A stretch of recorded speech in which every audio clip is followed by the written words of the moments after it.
Leo naongea na Mkristo mmoja ambaye anatembea na Yesu tu, ambaye mimi nilizaliwa Lutherani na kulia Lutherani, mimi nimebatizwa, mimi nimebarikiwa, lakini akikutana na ugonjwa anakimbilia sehemu nyingine, akikutana na vita kwenye familia yake anakimbilia labda kwa mganga au kwa nani, anashindwa kujua ni nani aliyeko ndani yake. Na maandiko yanasema ya kwamba aliye ndani yetu ni mkuu kuliko hao wa dunia. Haleluya, haleluya, haleluya, haleluya.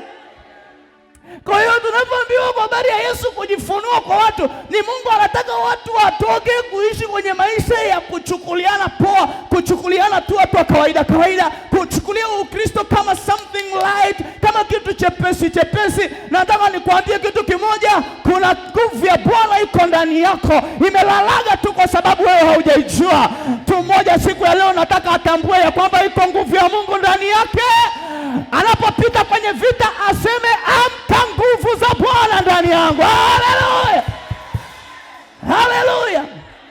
Kuna saa Waisraeli kuna saa wanafunzi wa Yesu walikuwa wanasafiri, na walipokuwa wanasafiri wakakutana na mawimbi, na mawimbi yalikuwa ni makali. Wakajitahidi kuchota maji kwenye boti, wakahangaika mpaka wakafika tamaa, wakakata tamaa, na waliteseka kwa sababu wakati wote wanasafiri na wakati ambapo mafuriko ni makubwa, hawakuwahi kujua ya kwamba wako na mtu ndani ambaye ni tiba ya yale matatizo.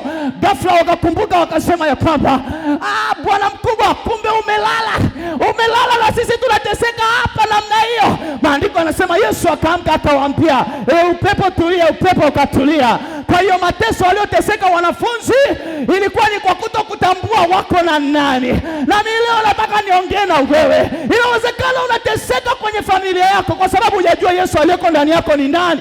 Inawezekana unateswa kwenye afya yako kwa sababu hujajua Yesu aliyeko ndani yako ni nani.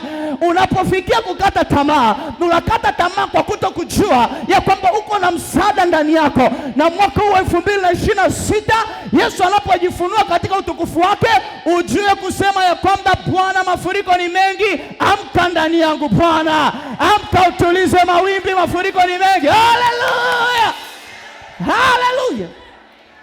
Hatumtafuti Yesu kule, tunamwamsha Yesu aliyelala ndani yetu, maana Yesu yuko ndani yetu. Haleluya, haleluya.